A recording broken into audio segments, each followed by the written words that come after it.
The fluorescent lights of Ted Stevens Anchorage International Airport cast harsh shadows across the departure gate as Nora Uki adjusted the strap of her worn canvas backpack.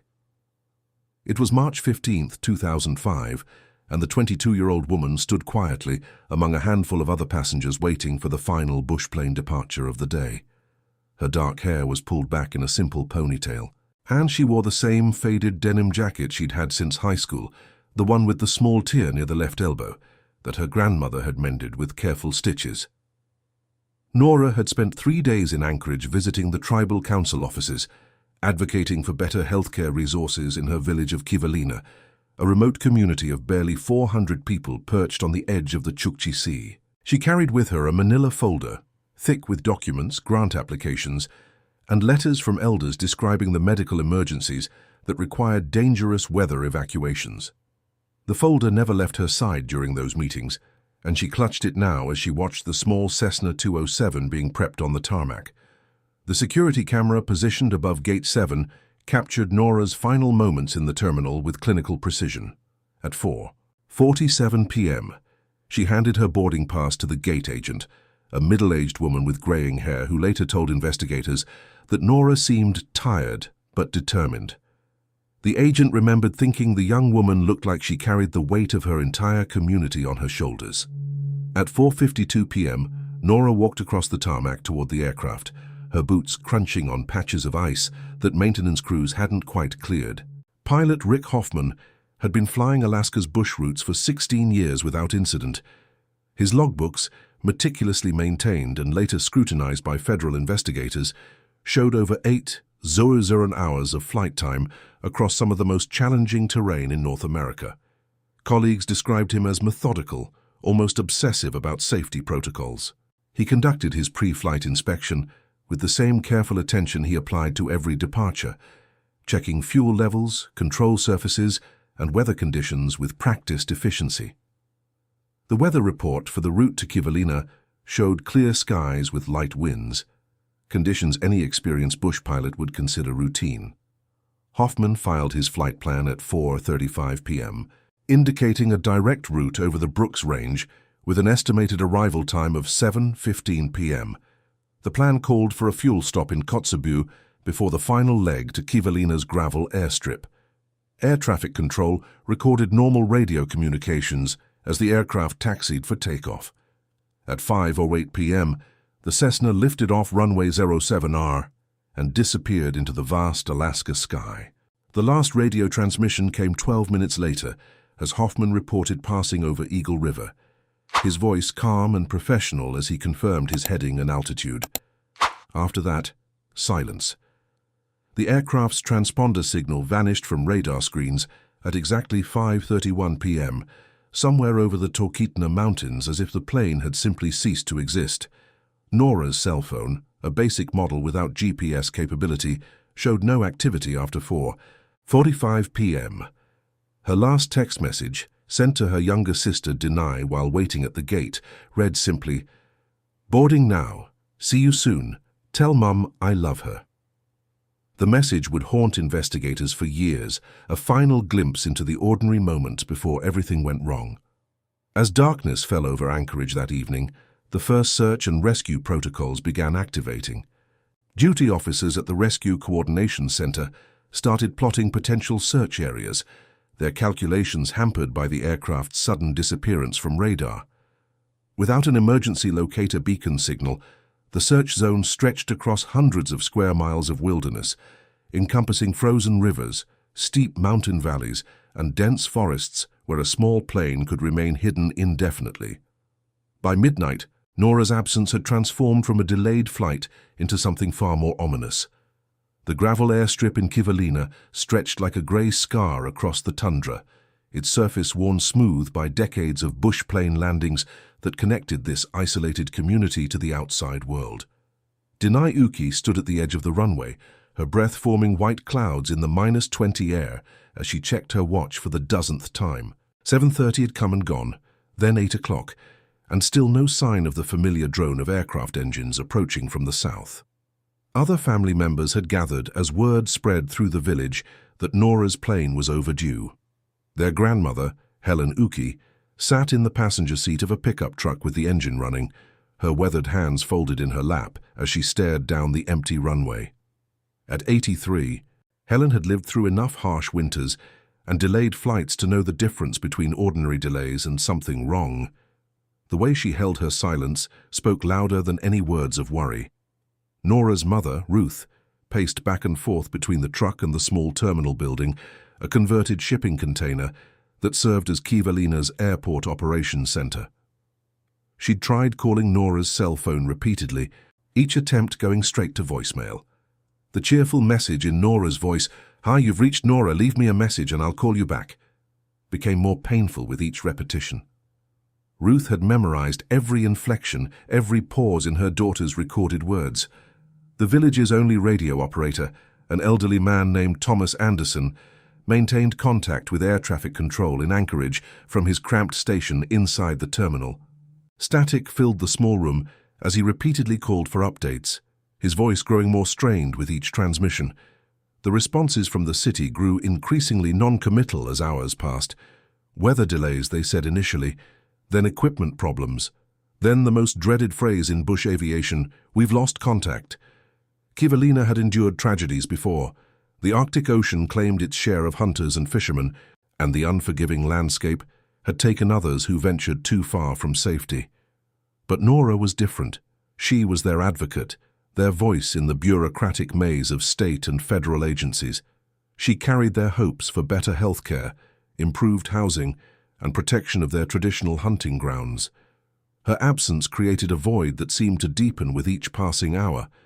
As midnight approached, Ruth made the decision to contact every family member scattered across Alaska's North Slope. Phone calls went out to cousins in Barrow, uncles in Nome, and relatives who had moved to Anchorage for work. The network of kinship that bound native communities together began mobilizing, even though no one quite knew what action to take.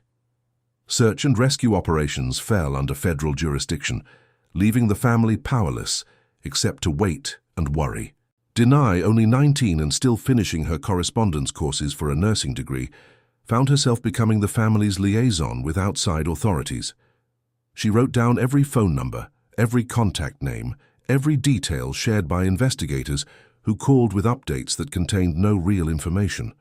Her notebook filled with times, dates, and the names of officials who promised to call back, but rarely did. The tribal council convened an emergency session at dawn, gathering in the community center as news of Nora's disappearance spread throughout the village. Council Chairman Robert Sage had worked with Nora on numerous projects and knew her dedication to their community's welfare. He understood that her loss would be felt far beyond her immediate family.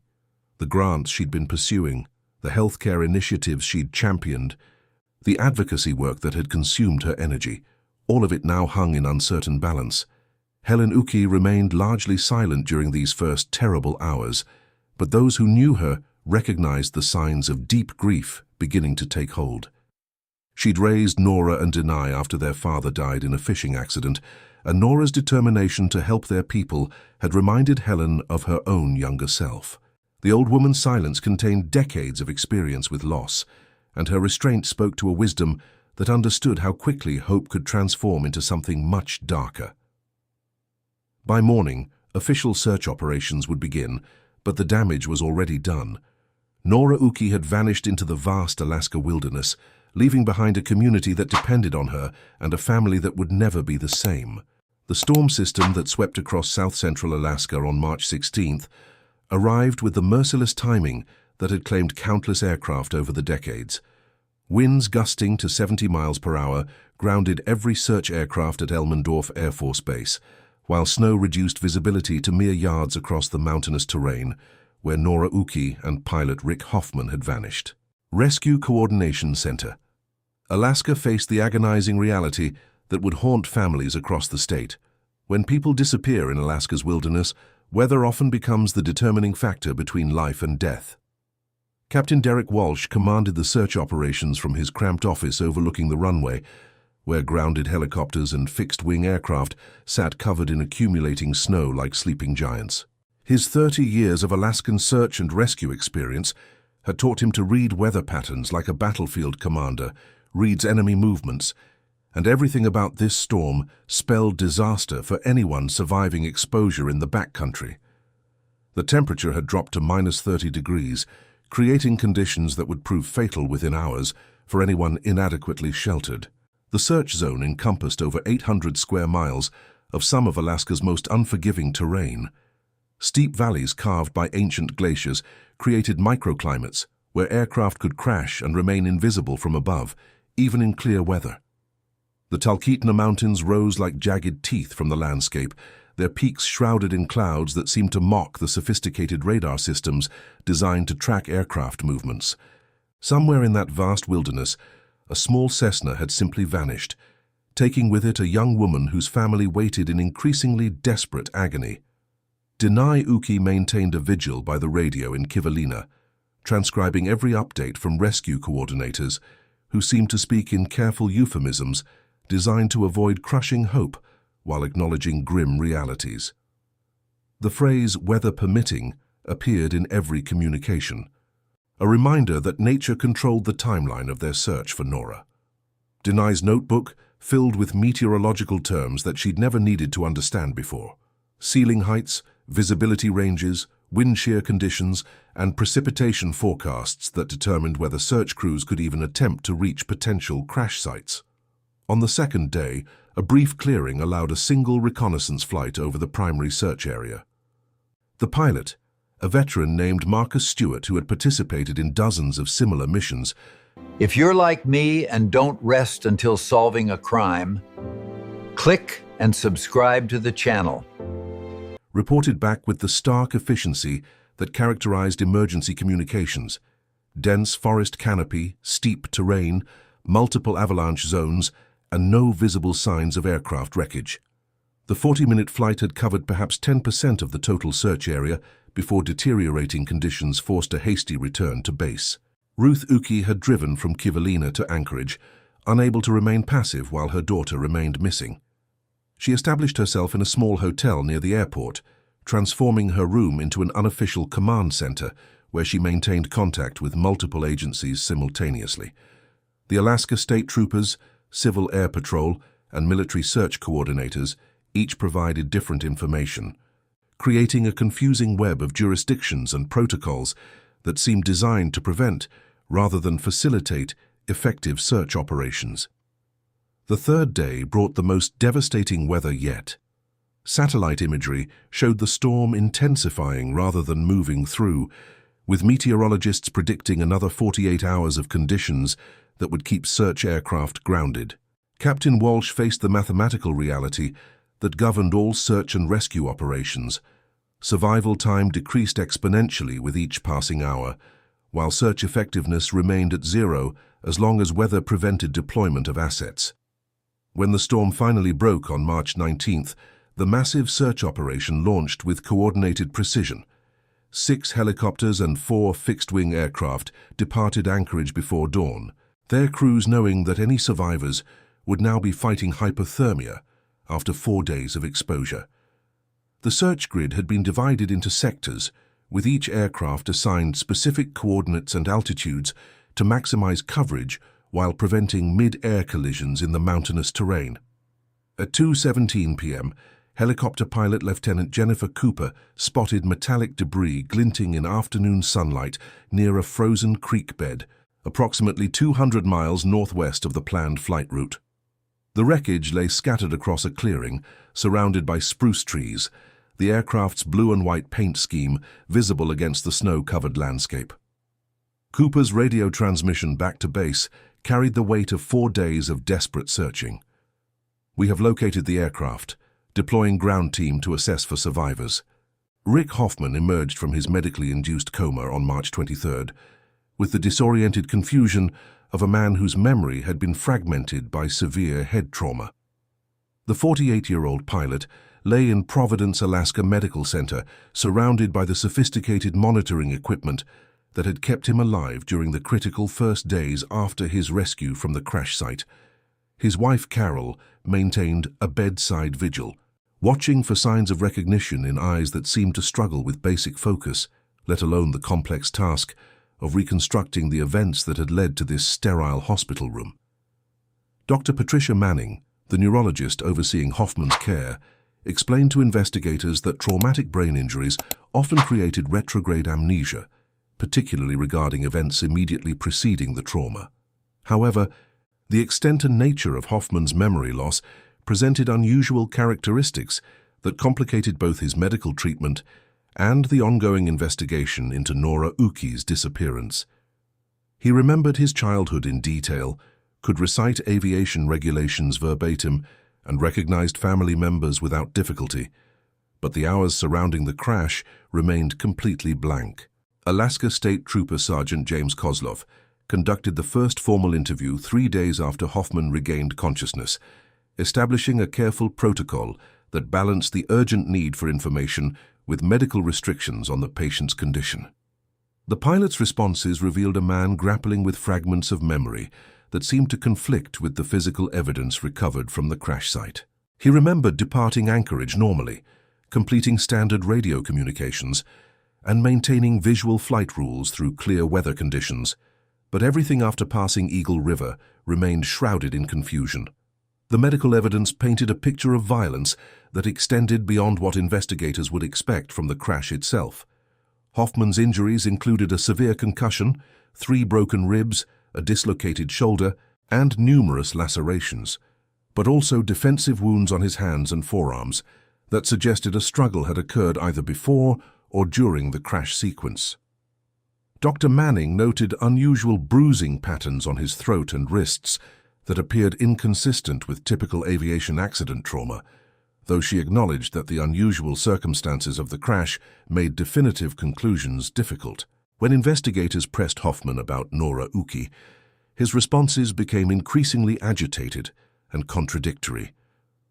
He insisted that he remembered her boarding the aircraft, described her as a quiet passenger who seemed preoccupied with paperwork, but claimed no memory of conversations during the flight or any unusual behavior that might explain the dramatic deviation from his filed flight plan. His inability to explain how the aircraft ended up 200 miles off course created growing suspicion among investigators, though medical experts cautioned against assuming deliberate deception given the extent of his head injuries. The most disturbing aspect of Hoffman's testimony emerged during his 4th interview, when he began describing vivid nightmares that featured a woman's voice pleading for help. He couldn't identify the voice or place it in any specific context, but the emotional intensity of these dreams seemed to suggest suppressed memories struggling to surface. Dr. Manning observed that patients with traumatic brain injuries sometimes experienced fragmented recollections as dreams or hallucinations, making it impossible to distinguish between actual memories and unconscious fabrications. Carol Hoffman grew increasingly protective of her husband as the investigation intensified, hiring an attorney who began limiting access to the pilot and questioning the aggressive nature of police interviews. She insisted that her husband was a victim of circumstances beyond his control, pointing to his 16-year safety record and the testimonials from colleagues who described him as methodical and professional. The suggestion that Rick might have been involved in Nora's disappearance struck her as impossible, though she acknowledged that his memory loss prevented him from defending himself against growing suspicions.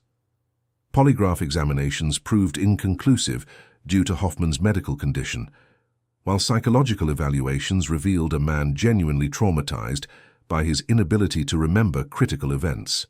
The pilot expressed genuine anguish about Nora's fate, repeatedly asking investigators whether she had been found and showing emotional distress when informed that her body remained missing. These responses seemed inconsistent with the behavior of someone deliberately concealing information, yet they also failed to provide the answers that Nora's family desperately needed. As weeks passed without significant improvement in Hoffman's memory, the investigation reached an impasse that would define the case for decades to come. The sole witness to Nora Uki's final hours remained locked within his own damaged consciousness, leaving investigators with physical evidence that raised more questions than answers, and a growing sense that the truth lay buried beneath layers of trauma and time that might never be penetrated. The crime scene technicians who arrived at the crash site on March 24th had processed dozens of aviation accidents across Alaska's wilderness, but the debris pattern surrounding Rick Hoffman's Cessna defied their understanding of typical crash dynamics. Evidence recovery specialist Dana Murphy led the team through the scattered wreckage, her trained eyes immediately detecting inconsistencies that would haunt the investigation for years to come.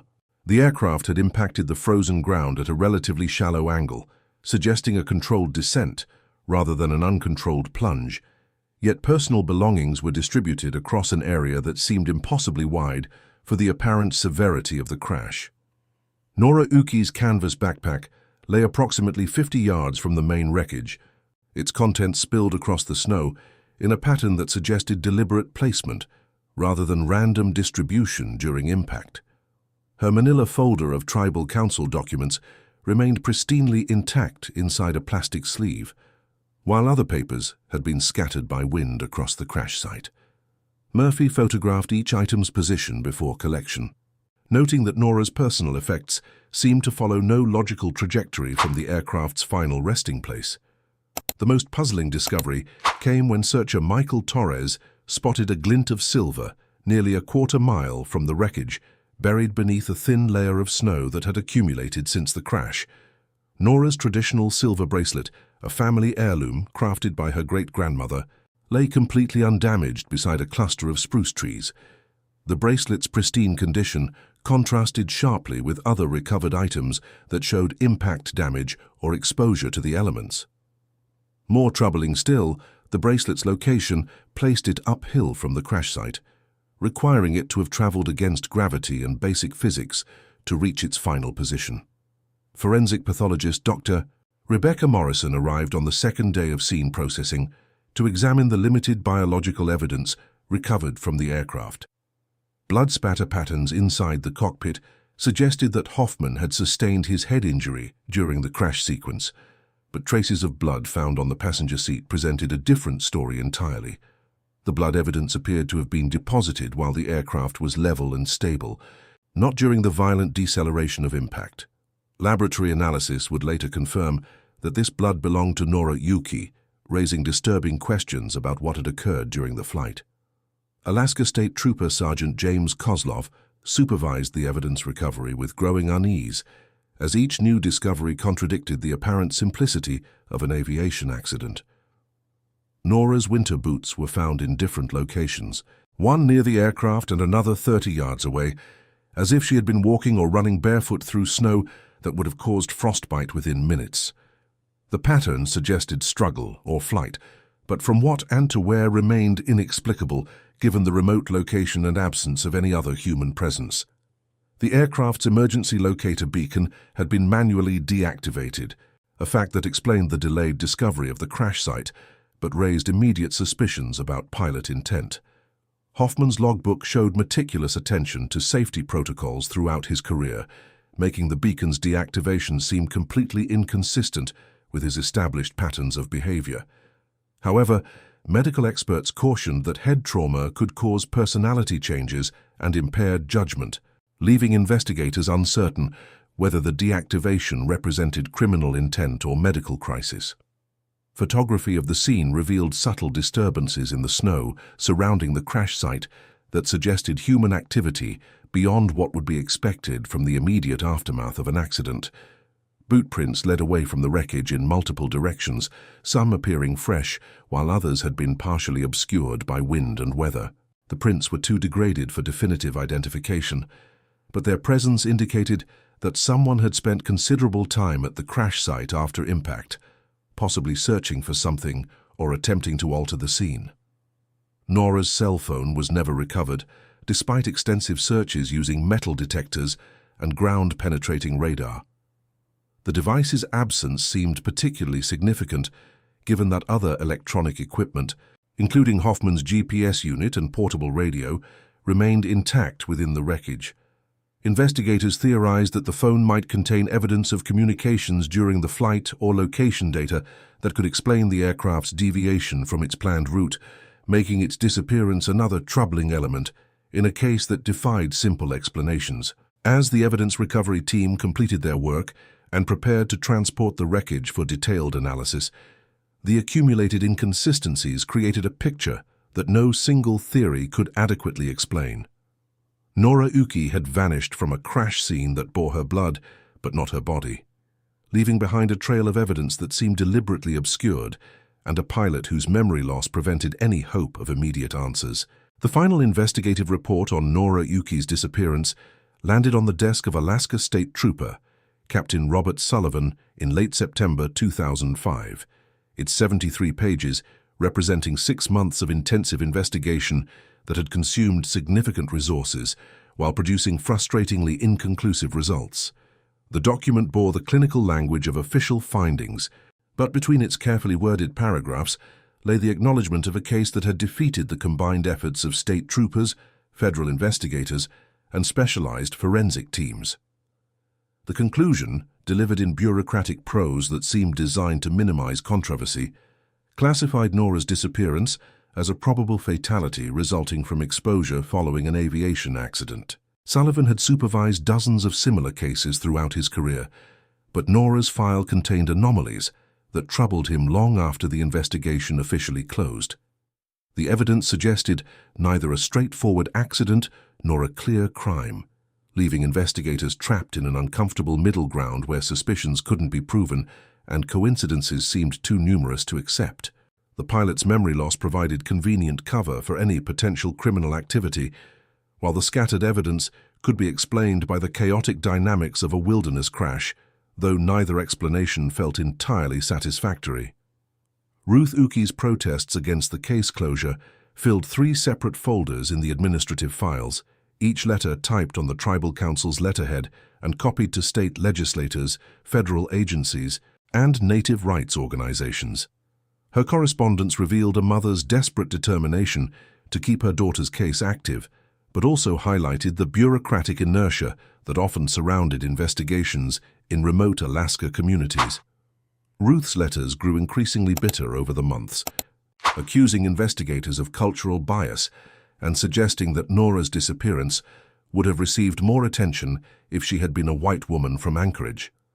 The Uki family's attorney, Maria Gonzalez, filed formal appeals challenging the investigation's conclusions and demanding that the case remain open as a missing person file rather than a presumed death.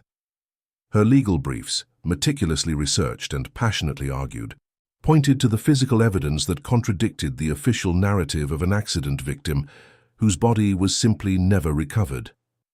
However, Alaska's vast wilderness contained hundreds of people who had vanished without trace, and the legal system showed little appetite for indefinitely maintaining investigations based on inconclusive evidence and family suspicions. Denai Uki, now thrust into the role of family spokesperson at age 19, found herself navigating a complex maze of jurisdictional boundaries and procedural requirements that seemed designed to exhaust rather than assist families seeking answers. The FBI claimed no federal jurisdiction since no specific crime had been proven, while state authorities argued that their investigation had been thorough within the constraints of available evidence. The circular nature of these bureaucratic responses left the family feeling abandoned by the very systems that should have protected Nora. Pilot Rick Hoffman's medical recovery progressed slowly through the summer months, with gradual improvement in his physical condition, but no significant restoration of memories from the day of the crash. His neurologist, Dr. Patricia Manning, cautioned that the specific memories might never return, leaving investigators permanently deprived of the only witness account that could explain Nora's fate.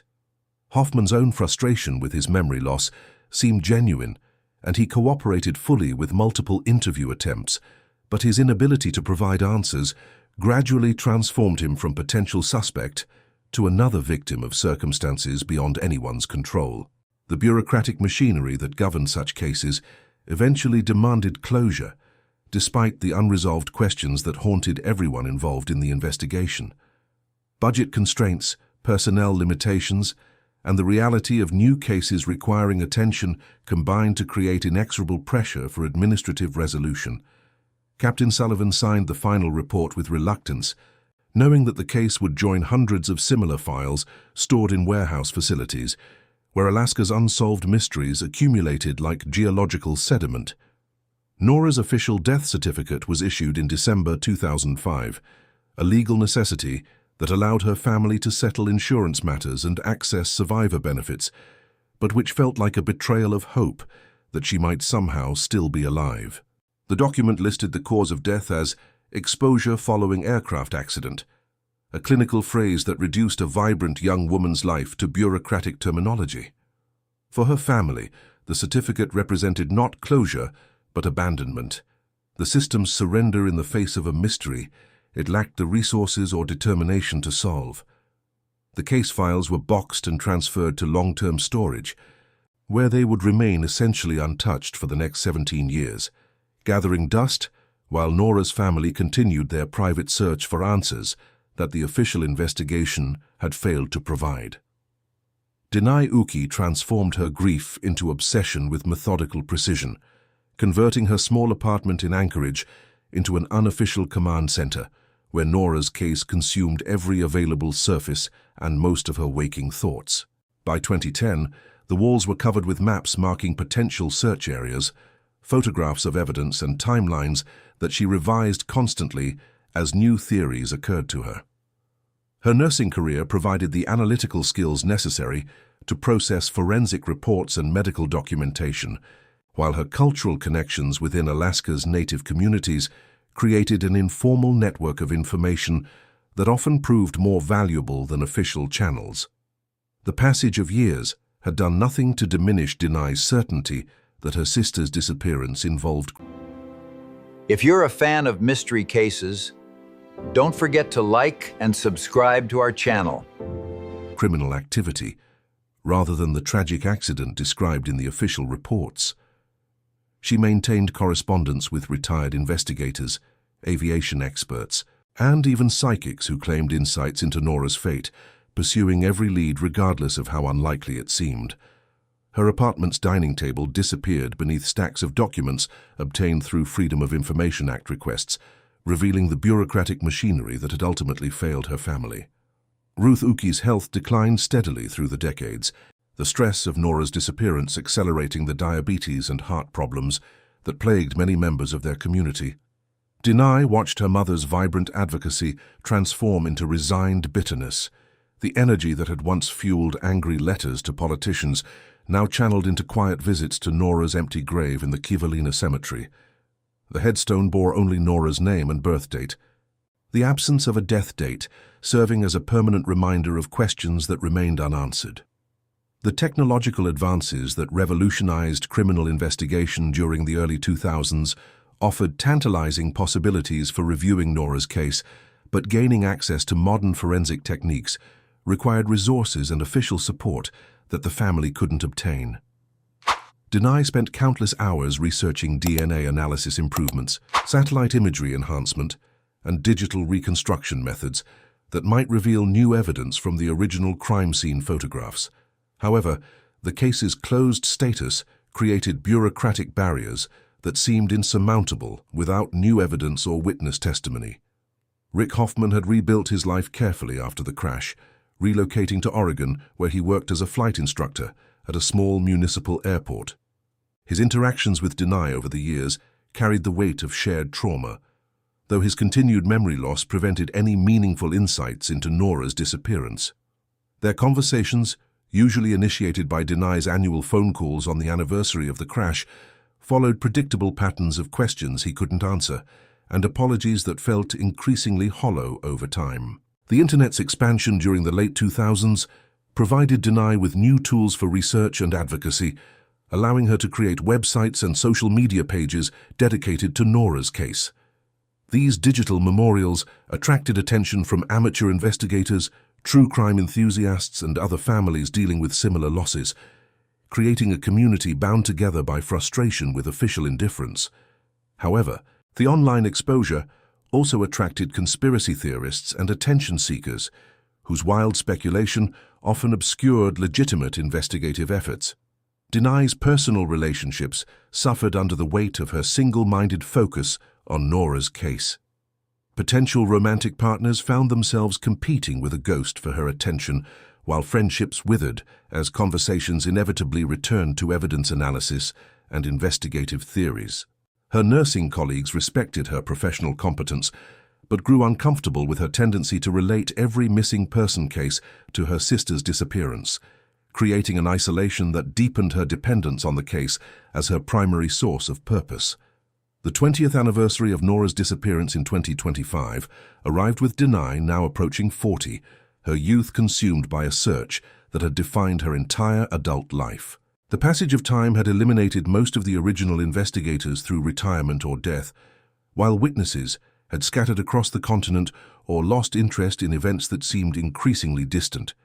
Yet Denai's determination remained undiminished, sustained by a sister's love and the growing certainty that someone, somewhere, possessed the knowledge necessary to finally bring Nora home. The breakthrough that would ultimately crack Nora Uki's case emerged not from traditional investigative work, but from the relentless advancement of technology that had revolutionized forensic science since 2005. In January 2022, Dr. Amanda Morrison, a forensic geneticist at the University of Alaska, Anchorage, received an unusual request from Denai Uki to review biological evidence that had been stored in the State Crime Laboratory for 17 years. The preserved blood samples from Nora's case had been collected using protocols that seemed primitive by modern standards, but they contained genetic material that contemporary analysis techniques could examine with unprecedented precision. Denai had spent months negotiating with state officials to gain access to the stored evidence, leveraging media attention and political pressure from native rights organizations to overcome bureaucratic resistance. The samples had been stored in a temperature-controlled facility designed for long-term preservation, though degradation over time presented significant challenges for analysis.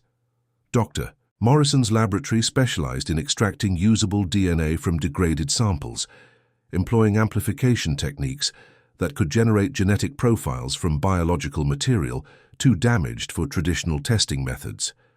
The initial results confirmed what investigators had suspected 17 years earlier. The blood found on the passenger seat belonged to Nora Uki, establishing definitively that she had been injured during the flight rather than after the crash. However, advanced testing revealed additional genetic material that previous analysis had missed entirely. Mixed within Nora's blood were trace amounts of DNA from an unknown male contributor, suggesting close physical contact that had resulted in the transfer of biological material between individuals. Simultaneously, advances in satellite imagery analysis had made it possible to examine archived photographs of the crash site with resolution and detail unavailable to investigators in 2005. Dr. Michael Roberts, a specialist in digital forensics at the Alaska State Crime Laboratory, employed machine learning algorithms to enhance decades-old aerial photographs, revealing previously invisible disturbances in the landscape surrounding the wreckage. The enhanced images showed evidence of human activity that extended far beyond what would be expected from rescue operations or evidence recovery efforts. The most significant technological breakthrough came from an unexpected source: the development of advanced geographic information systems that could model aircraft flight paths with extraordinary precision. Aviation safety expert Patricia Williams used GPS data, weather records, and radar tracking information to create computer simulations of every possible route that Hoffman's aircraft could have taken on the day of the crash. Her analysis revealed that reaching the crash site would have required deliberate navigation decisions that contradicted Hoffman's testimony about flying in clear weather with good visibility. Denai had maintained contact with cold case investigators across multiple agencies, and her persistence finally paid dividends when Detective Lieutenant Marcus Thompson of the Alaska State Troopers agreed to review Nora's case using modern investigative techniques. Thompson specialized in applying contemporary forensic methods to historical cases, and his examination of the evidence photographs revealed details that previous investigators had overlooked. Tool marks on Nora's recovered bracelet suggested it had been deliberately removed using pliers or similar implements, contradicting the theory that it had been lost during the crash. The genetic profile from the unknown male contributor was uploaded to CODIS, the federal DNA database that had expanded dramatically since Nora's disappearance. The system contained millions of profiles from convicted criminals, arrestees, and missing persons, creating possibilities for identification that hadn't existed when the case was originally investigated. However, the initial database searches produced no matches, suggesting that the contributor either had no criminal history or had successfully avoided detection for decades. Dr. Morrison's laboratory also employed isotope analysis on preserved tissue samples, a technique that could reveal information about geographic origins and dietary patterns. The results indicated that Nora had consumed food containing specific mineral signatures consistent with her home region, but also detected traces of substances that suggested she had been given medication or possibly drugged during her final hours. The implications were disturbing, providing the first concrete evidence that Nora's disappearance might have involved premeditation rather than crimes of opportunity. These technological advances created momentum for reopening Nora's case after 17 years of official indifference. But they also raised troubling questions about how much evidence had been overlooked by the original investigation. The enhanced satellite imagery, genetic analysis, and forensic reconstruction painted a picture of deliberate criminal activity that had been disguised as an aviation accident, suggesting that someone had successfully concealed murder for nearly 2 decades. The knock on David Laurent's door came at 5:47 a.m. on October 15, 2022, shattering the quiet morning routine of a man who had spent 17 years believing he had successfully buried his darkest secrets beneath Alaska's frozen ground. Laurent, now 63 and recently retired from his position as operations manager for Arctic Air Services, answered the door in his bathrobe to find 8 federal agents armed with search warrants and arrest documents that would destroy the carefully constructed life he had built since Nora Uki's disappearance. The DNA profile recovered from Nora's blood had finally found its match not through CODIS, but through a genealogical database that Laurent's daughter had used to research family history the previous year. The genetic genealogy investigation, led by forensic genetic genealogist Rebecca Martinez, had traced the DNA through multiple family lines before identifying Laurent as the source of the biological material found mixed with Nora's blood in Rick Hoffman's aircraft. The process had taken 8 months of meticulous analysis, but it provided investigators with the first concrete link between Nora's disappearance and a specific individual. Laurent's arrest sent shockwaves through Alaska's tight-knit aviation community, where he was known as a respected professional who had helped coordinate search and rescue operations for missing aircraft throughout his career. His colleagues at Arctic Air Services struggled to reconcile the man they knew, methodical, safety-conscious, and deeply committed to helping stranded pilots, with the monster described in the federal indictment. The irony was particularly bitter for families who had depended on Laurent's expertise during their own searches for missing loved ones, never knowing that he possessed intimate knowledge of how people could vanish in Alaska's wilderness. The federal investigation that followed Laurent's arrest revealed a pattern of behavior that had remained hidden for decades. Financial records showed that he had made regular cash deposits following several disappearances of young Native women throughout the 1990s and early 2000s, suggesting a criminal enterprise that extended far beyond Nora's case. Bank surveillance footage from 2005 showed Laurent making a significant cash deposit just 3 days after Nora's disappearance, though he had claimed to be conducting routine business during that period. Denai Uki received the phone call about Laurent's arrest while she was working a night shift at Providence, Alaska Medical Center, the same hospital where Rick Hoffman had recovered from his injuries 17 years earlier. The news hit her with devastating emotional force, validating decades of suspicion while simultaneously opening wounds that had never properly healed. Her immediate reaction was relief that someone would finally be held accountable for Nora's death, but that relief was quickly replaced by rage at the system that had allowed Laurent to remain free for so long. The investigation into Laurent's background revealed a man who had used his position within Alaska's aviation industry to identify vulnerable targets and exploit the state's geographic isolation to conceal his crimes. He had access to flight schedules, passenger manifests, and detailed knowledge of search and rescue protocols that would be employed when aircraft went missing. His legitimate role in coordinating emergency responses had provided perfect cover for criminal activities, allowing him to influence search efforts and potentially misdirect investigations away from evidence that might implicate him. Retired pilot Rick Hoffman, now living quietly in Oregon, learned of Laurent's arrest through a phone call from Denai Uki that brought him face to face with the possibility that his memory loss might not have been purely accidental. Medical experts had noted that his injuries included signs of blunt force trauma that could have resulted from an assault rather than the crash itself. The revelation that Laurent had been present during Nora's final hours raised disturbing questions about whether Hoffman's amnesia was the result of deliberate violence designed to eliminate the only witness to Nora's fate. The arrest warrant detailed evidence that Laurent had been aboard Hoffman's aircraft on the day of Nora's disappearance, having claimed engine trouble with his own plane that required emergency evacuation from a remote airstrip. This fabricated emergency had provided him with an opportunity to intercept the flight and gain access to Nora while maintaining plausible deniability about his presence in the area.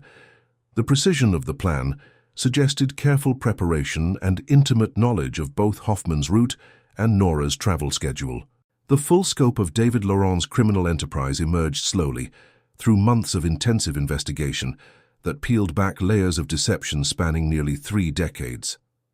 FBI Special Agent Catherine Walsh led a joint task force that included Alaska state troopers, tribal law enforcement, and federal prosecutors, all working to uncover the systematic predation that had claimed Nora Uki and potentially dozens of other young Native women across Alaska's most remote communities. The investigation revealed a network of corruption and violence that had exploited Alaska's geographic isolation and institutional indifference to Native concerns. Laurent's confession, delivered through his attorney in exchange for avoiding the death penalty, provided chilling details about Nora's final hours that would haunt everyone who heard them. He had boarded Hoffman's aircraft, claiming mechanical problems with his own plane, then administered a sedative to Nora during the flight under the pretense of treating air sickness. When she lost consciousness, Laurent had instructed Hoffman to deviate from the planned route, directing him to a remote landing strip that Laurent used for his criminal activities. Hoffman's resistance to these demands had resulted in the struggle that caused his head injuries and subsequent memory loss. The landing strip, identified through enhanced satellite imagery and Laurent's confession, was located on private property that he had purchased under a false identity in 1998. Ground-penetrating radar revealed multiple burial sites in the surrounding forest, containing remains of women who had disappeared over the past 25 years. Each victim had been traveling alone through Alaska's remote regions when they encountered Laurent through his various roles within the aviation industry. Nora had been his final victim, her disappearance marking the end of a killing spree that had claimed at least 14 lives. The discovery of Nora's remains brought Denai Uki the closure she had sought for 17 years, but it also forced her to confront the reality that her sister had endured unimaginable suffering before her death. The forensic evidence revealed that Nora had fought desperately against her captor, sustaining injuries that indicated prolonged torture before Laurent finally killed her. Her traditional silver bracelet, found so far from the crash site, had been placed there deliberately as part of Laurent's effort to create false evidence suggesting she had survived the crash and died of exposure. Rick Hoffman's memory began returning in fragments after Laurent's confession, the psychological trauma that had suppressed his recollections finally beginning to heal as the truth emerged. He remembered being forced at gunpoint to land at Laurent's remote strip, then being beaten unconscious when he attempted to radio for help. His survival had been accidental rather than planned, the result of Laurent's assumption that the head trauma would prove fatal. The pilot's 17 years of guilt and confusion gave way to a different kind of anguish as he realized how close he had come to preventing Nora's death. The institutional failures that had allowed Laurent to operate undetected for decades became the subject of federal investigations that exposed systematic bias and negligence within Alaska's law enforcement agencies. The pattern of dismissed reports, inadequate investigations, and bureaucratic indifference to Native concerns had created an environment where predators could operate with virtual impunity. Changes in protocols, training, And accountability measures would emerge from these revelations, though they came too late for Nora and the other victims whose lives could have been saved. Denai Uki's advocacy work evolved from a personal quest for justice into a broader movement to address the epidemic of missing and murdered Indigenous women throughout North America. Nora's case became a symbol of the institutional changes needed to protect vulnerable communities from predators who exploited geographic isolation and cultural prejudice to conceal their crimes. The Alaska Native Women's Coalition, founded in Nora's memory, worked to ensure that no other family would endure the decades of abandonment and indifference that had defined the Uki family's experience. The final chapter of Nora Uki's story was written not in the courtroom where Laurent received multiple life sentences, but in the small cemetery in Kivalina, where her remains were finally laid to rest beside her grandmother Helen, who had died in 2019, still hoping for answers. The headstone now bore both birth and death dates, marking the end of a mystery that had consumed 2 decades and forever changed everyone it touched. Yet for those who seek justice for the forgotten victims of violent crime, Nora's legacy continues to shed light on the darkest corners where evil thrives in silence, reminding us that the truth, however long buried, will eventually find its way to the surface. If you're moved by Nora's story and want to hear more cases like this one, please subscribe to our channel and share your thoughts about what drives someone to commit such heinous acts.